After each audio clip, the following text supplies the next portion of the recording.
So all I have is nothing but sympathy for the people who suffered on October the 7th. But at the same time, you know, people started this story on October the 7th.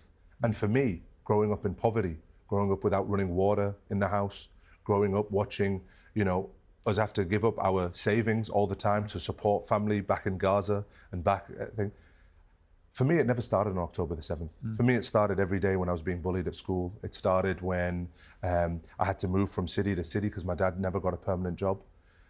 You know, those are the kind of things where, you know, I look at it and I was just, there was a lot of emotions on October the 7th, you know, as a Palestinian. You know, when we talk about the root causes, when we talk about, you know, what Hamas did on October the 7th, this is just a cycle. And the cycle always comes back to, instead of looking at the symptoms, I don't want to look at the symptoms, I want to look at the causes. The causes is inequality, is a lack of justice, and I just want justice for the Palestinian people. And I don't want that justice to be violence and killing of innocent Israelis. You want the same human rights. I just want the same human rights. Really, what's going to happen is eventually there'll be a one-state solution with equality for Muslims and Jews and anybody else living on that land.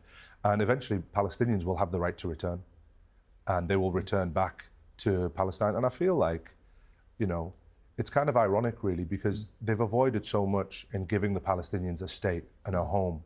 And they've tried to destroy this two-state solution, that eventually what will happen is a one-state solution. And eventually the majority that they've tried to build by ethnically cleansing, by taking up more and more land, will go away, because eventually the Palestinians will return home.